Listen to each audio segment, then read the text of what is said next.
I fundamentally disagree with that.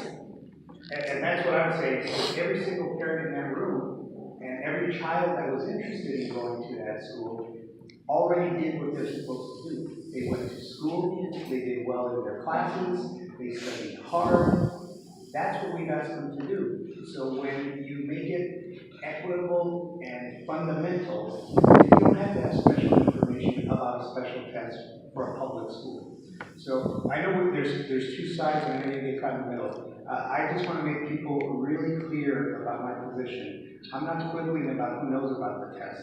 I think the test is not the most enlightening way to identify student talent. I think doing well in school is a very enlightening way. I think doing well in your classes is an enlightening way. And then I think we give people opportunities to decide, yes, I want to go, or no, I don't want to go. So I appreciate that story as well. Okay, sir, who's next? Hi, good afternoon. Thank you for joining us. But my question has to do with IEPs. I recently learned that IEPs, there's an IEP diploma for IEP students, which colleges do not recognize. So then they have to go and do remedial work or whatever it is. So to me, that's setting them up for failure. My child has an IEP. She has brought her grades up. She's working very hard. She wants to be an attorney for children in foster care. And I don't want to discourage her. And on the same, so being that this is a public school, how are you going to address that issue with IEP students? I mean, why is there an IEP diploma that's basically going to set them up to fail if they want to go to college? Huh? That, right, but I'm saying, even if they don't take, if there's an IEP diploma, what can be done to not have them have that IEP diploma? I mean, I don't understand what that is. But it's actually not a diploma. right, okay, so Yes, so but they should have the same opportunity for Regents. So as I'm becoming very knowledgeable about what we do with students with disabilities, there are some issues that we're taking on in the DOE that some of them have to do with state law that require us to do certain things. Some of them have to do with our policies in terms of how we implement. What I'm going to say very generally is this. Special education is not a program. It's a service. And because it's not a program, if it's a program, that means we get to say for students with disabilities, you go there, they take care of you, you take that diploma, you take that program, I don't have to worry about you in the general education classroom. That's not what I see as special education services. Right. Yet I find aspects of that already in existence in our system. Right. It's a service, and the best service for students with disabilities is a plan that is tailored to their needs, provided in the least restrictive environment, which is always in the general education classroom.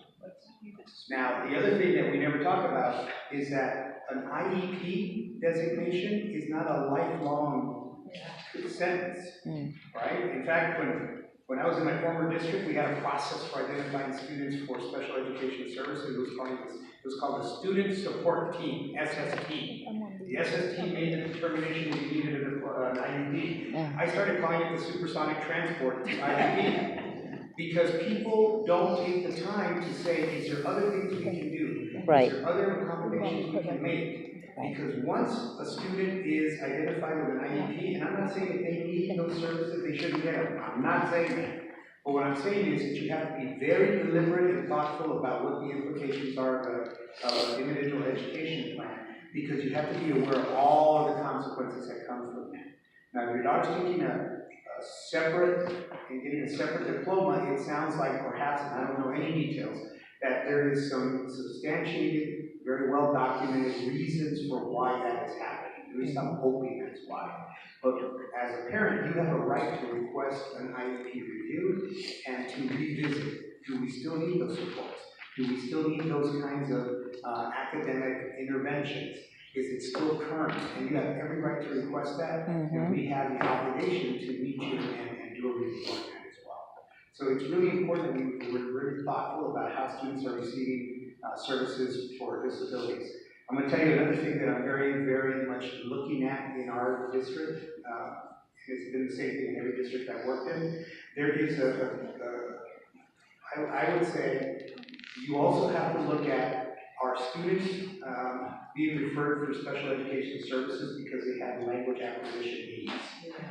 It is not uncommon, unfortunately, in large systems that the student that is developing English language proficiency in whatever language, that those needs for English language learner supports get conflated with a need for individual instruction as part of an IEP. Right. And all of a sudden you have an English language learner that has an IEP that doesn't need an IEP, they just need English language learner strategies. Right. So, and that happens, I'm not saying I've seen it yet, but I'm asking No, for it a report, happens, I'm yeah. looking at it. But it happens more often than not, and that's very problematic as well, because then you're denying students full access as well. So all of those issues are part of really taking a thoughtful look at special education services, and I appreciate you bringing that up. Yes, ma'am. Yes, hi, good morning, thank you for giving me the time. Manhattan High School, not a resident council, not only covers the majority of the specialized schools, but deals out a number of very valuable, high-performing schools. I 100% agree with you about the specialized tests, so moving on. Take that test away and we're back to kind of the principal having a lot of autonomy over admissions. And when you look at the data that's on, I look at inside schools and I look at the demographic, when you look at those schools that ask for, I believe you need to be over 80%, they have academic standards across the board. Those schools are primarily, are not representative of our demographic. There is one school which I maybe visited, a high-performing high school connected to Plymouth College that has actually represents the demographic of its district. It has 11% white, 12%, you know, it looks like Manhattan public school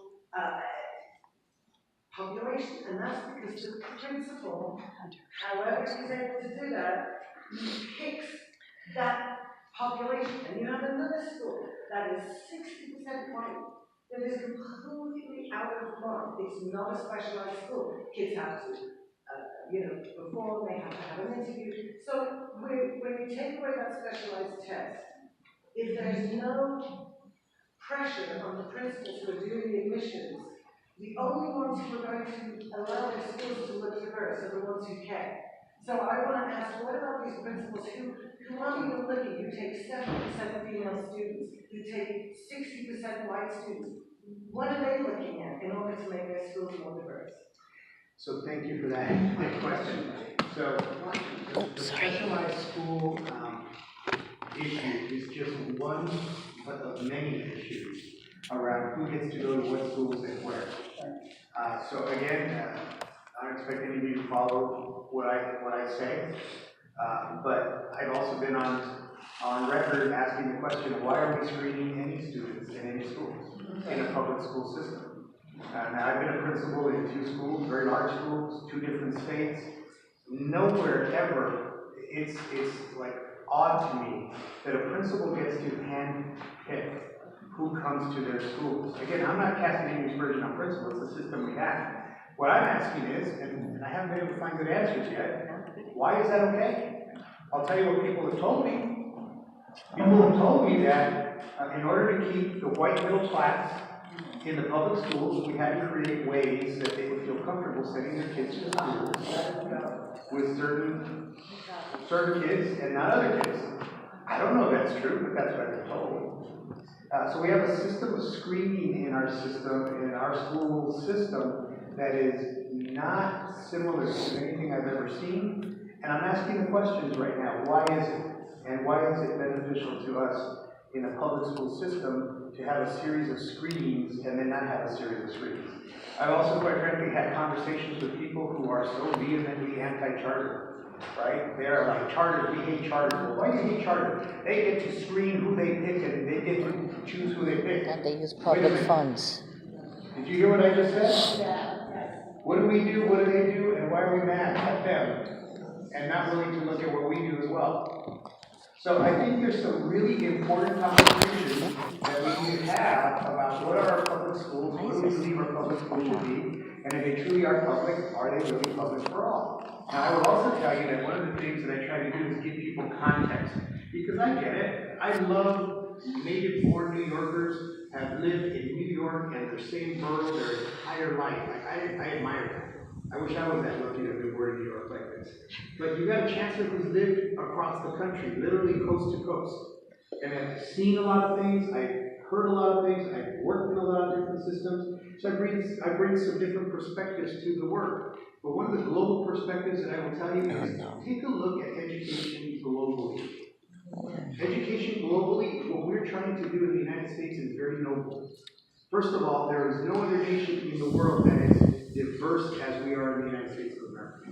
There's a lot of heterogeneous students in a lot of countries, but nobody is as diverse as we are in the United States of America. Number one. Number two, we believe as a fundamental principle in the United States that every student, by virtue of living in the United States, and by the way, the Supreme Court has also codified that in the law, Flyer versus Doe, 1982, where they said it doesn't matter your immigration status. So just because you're here, you get the right to a public education. That is uncommon as you look at countries across the world. Because in countries across the world, there are screens that are given. There are certain countries in the world where you test at the 4th grade, and that determines what middle school or junior high school you go to. And some junior high schools are academic, some are just regular, some are preparing you to go out into the world and do something. And then at the 7th grade, you test again. And that determines whether you go to a college-bound high school, a regular high school, or, thank you very much, you have 7 years of education, now you get to do something else. There are screens, and that's an accepted way of being educated. Not everybody deserves an education. Yet, contrast that to what we're trying to do in the United States, where we say everybody has a right to an education, a robust education, and we're preparing you for college and career. We are doing something so noble that no one else can even compare to what we're doing. Yet, we have a tendency to turn the gun directly at ourselves and shoot ourselves. We're the lowest performing. We don't do this, we don't do that. I'm going to ask you to fundamentally join with me and say, in the largest school system in America that has an ideal that every student in a land of immigrants deserves a public education, let's take on those hard challenges that are getting in the way. Now, I'm sorry, they're going to kill me because I'm already going to be late. I'm going to give you 3 numbers. This is a math test for you. Ready? I've got the smartest, most passionate people here on the ground. I'm going to give you 3 numbers. 64, 10, and 17. You're wondering what the math supposed to be. 64. Let me start with 64. 64 years ago, the question of integration and segregation was fundamentally settled by the United States Supreme Court in Brown versus Education. 64 years ago. There is no question. It is settled law. It is the law of the land. Separate is inherently not equal, according to the Supreme Court, especially in the realm of education. Yet 64 years since Brown versus Education, find me one urban locale in America that has truly lived up to the letter of that law. Shame on us. Some are farther on that continuum than others, but no one truly has now an equal system for all students. So we have work to do, and that was 64 years ago, the law of the land. So for anyone to say that there's no work to do here, and what we've been doing works exactly very well, should study history. So your next number, 10. 64 minus 10. Why is 10 important? I don't know where you were 10 years ago, but I will never forget where I was 10 years ago. On the evening in November, 10 years ago, where this nation elected the first black man president of the United States. That was 10 years ago. And I remember what happened subsequent to that election, that we said we are in a post-racial state in America. We have finally conquered our demons. We've elected a black man as president of the United States. I never thought I would live to see that. I heard many individuals senior to me who said that.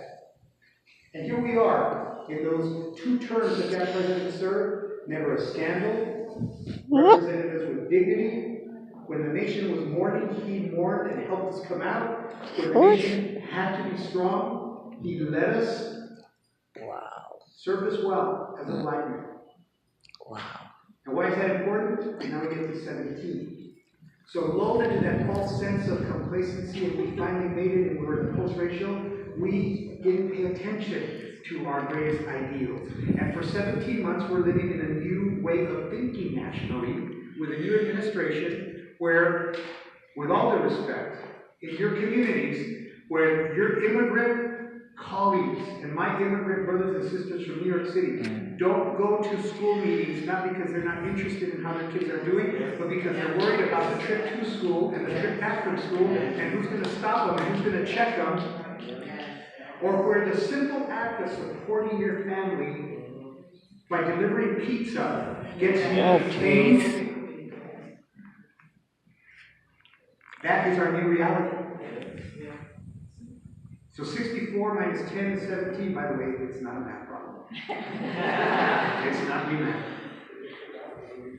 But my friends, it's important to understand the context, the greater, not only geopolitical, but United States, and even more importantly, New York City context within which we're having these very important conversations.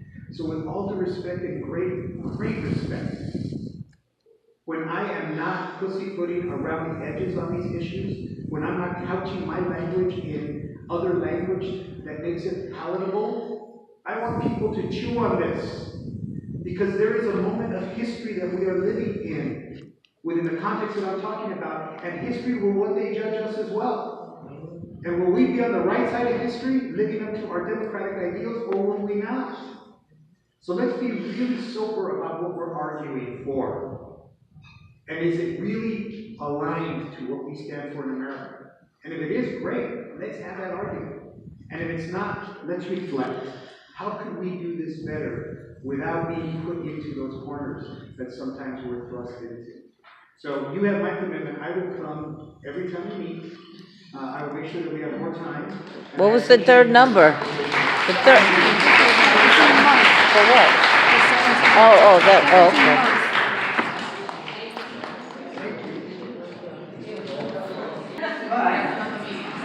We do have a presentation to make to the representative from Queens High School, Ms. Nancy Northrup, because as the CPAC executive board, the CPAC members, but that you're leaving, should be marked. So we got her.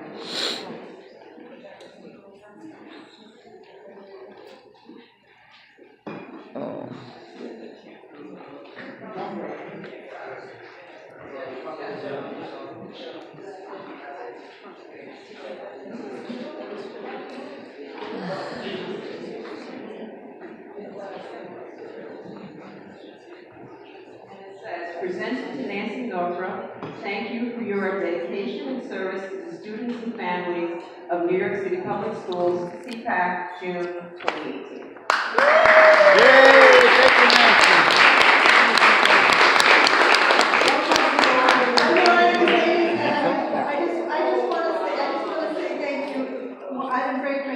Oops. As Marco knows, and so this is just very, very touching to me, and thank you for thinking of it, but mostly, thanks to all of you. I think as parents, you're what inspires all of us to continue the good fight on all the various topics. There's so many topics out there, but let's continue the advocacy. Thank you. Meeting adjourned. And here to inform us once more, on class size matters. Oh, Leonie. That's a really hard act to follow, first Chancellor and then Nancy, but I'm going to do my best. I'm also going to hand around a sheet, because the PowerPoint, I think we'll send it to you if you sign up, and you'll also get on my mailing list if you do a little check mark in that column. So thank you for inviting me. Some of you may have heard that we have sued the city and the state on the issue of class size and school overcrowding. Right. So here is a short presentation that sort of explains why we did that.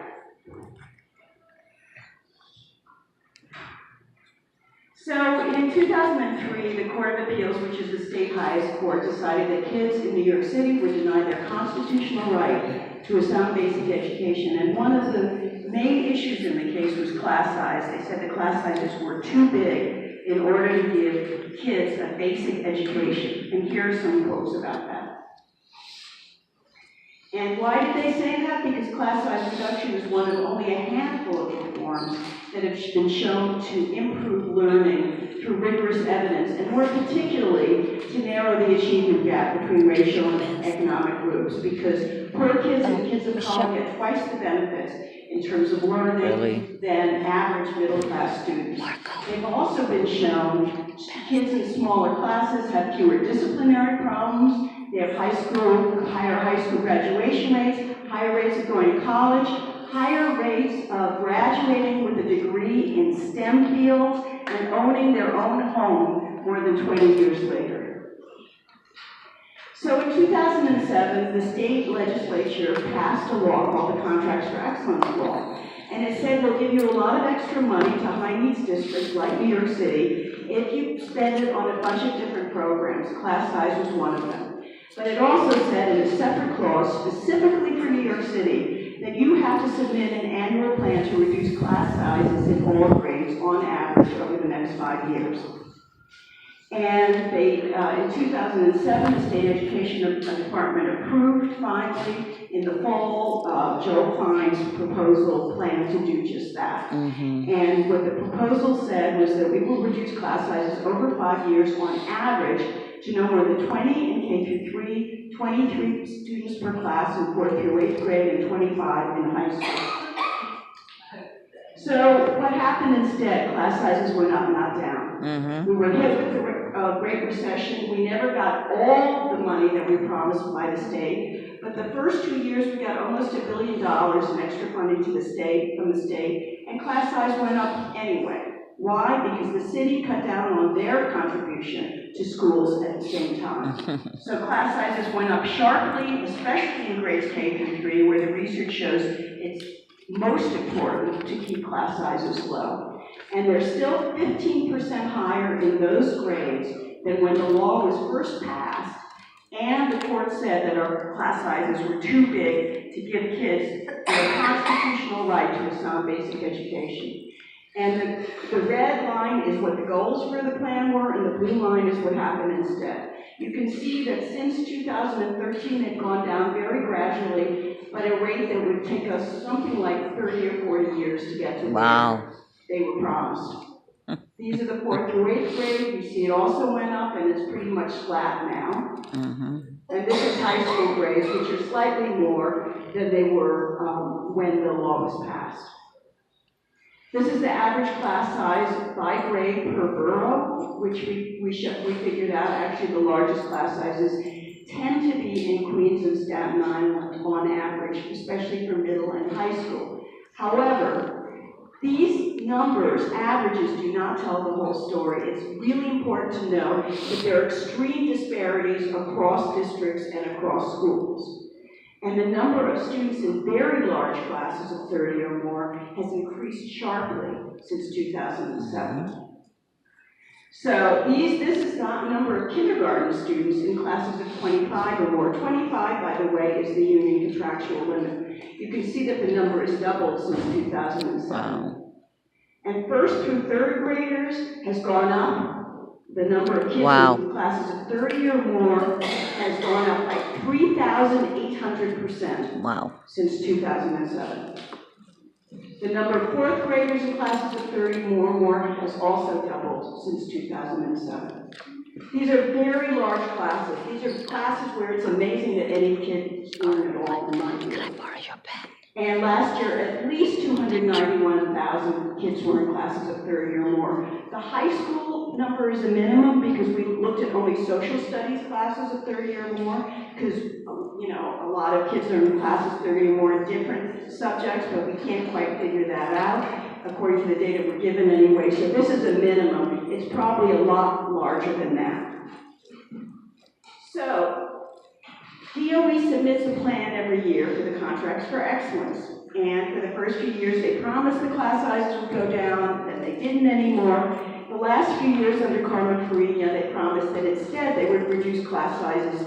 They would focus their efforts on reducing class sizes in the renewal schools, which if you have to make a choice, which I don't believe you do, but if you have to, at least focus on those schools that are in danger of closing, in my mind. Yet, what we looked at is between the time that they promised to do this and this fall, about 40% of renewal schools did not lower class size by even one student on average.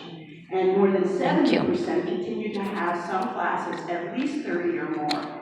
And to me, this is a travesty. You're going to close the school because you haven't actually given those teachers a chance to teach and the students a chance to learn. And there was not a single renewal school at any level this fall that capped class sizes at the levels that they promised to achieve several years ago through their class size plan.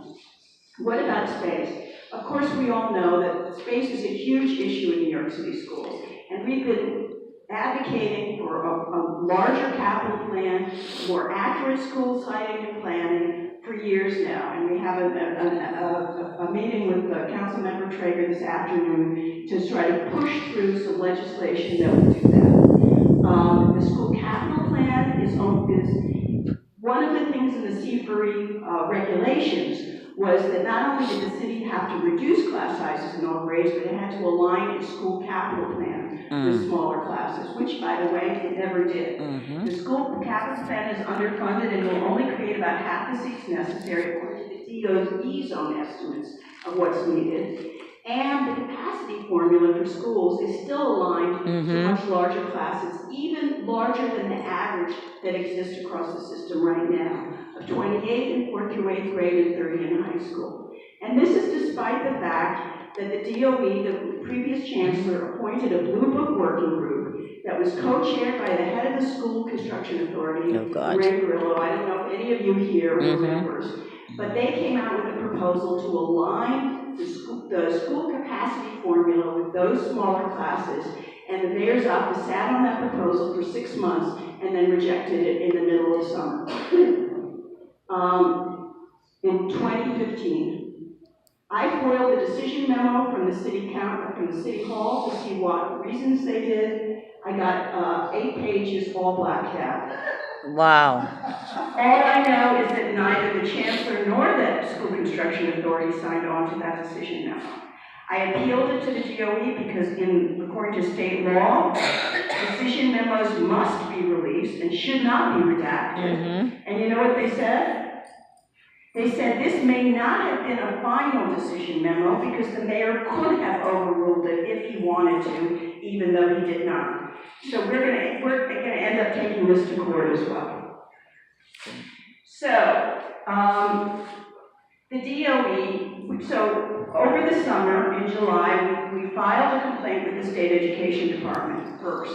Why did we do this? A number of years ago, we sued on the issue of class size with the UFT. And the court said, yes, you can bring this to court, which was a victory for us because the city had pushed in a clause in the CPAC law that said the state education commissioner shall have the final decision in all cases because they thought they could convince the commissioner to do nothing. But the Court of Appeals said that's unconstitutional. It has to be brought to court, but you have to go to the commissioner first.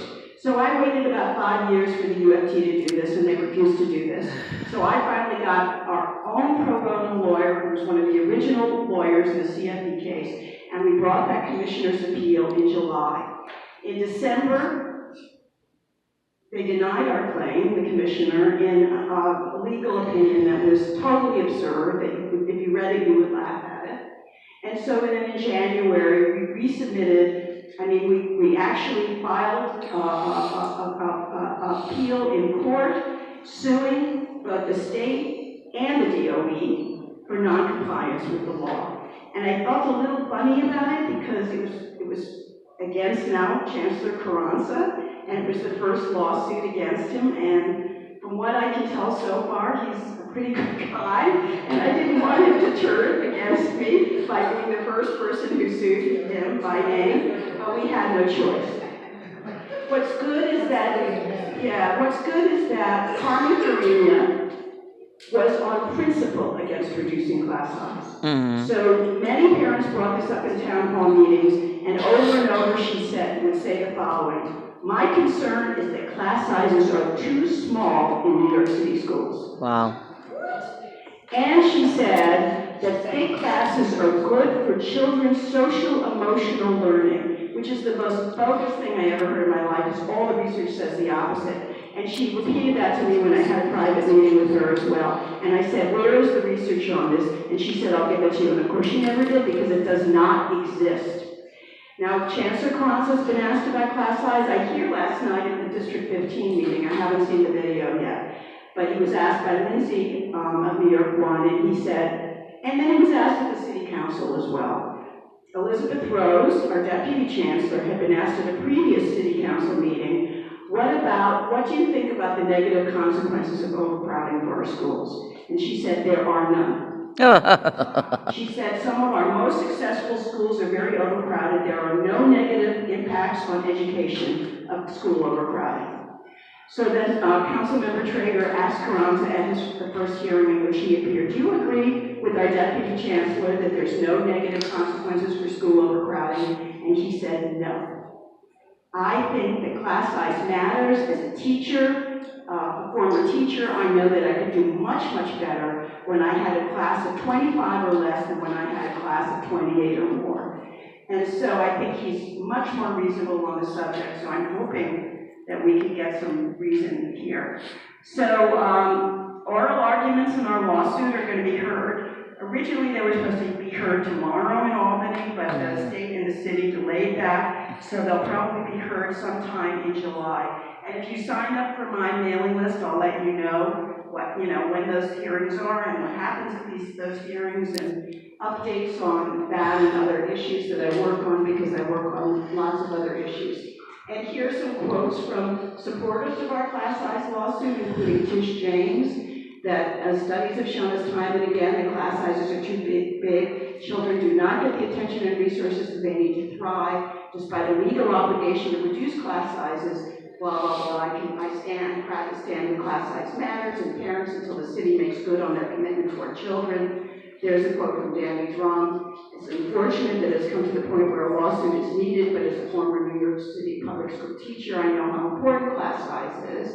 And there's Bronx President Ruben Diaz, who's very supportive of smaller classes, and he says it's absolutely critical that we do something about class sizes in New York City schools. I know that our NAEP scores, which are the only reliable test scores in the country, the national test scores show that for the last 4 years, our student learning has not, in terms of student achievement, has not improved at all. In fact, math scores have fallen. And if you put any reliance on test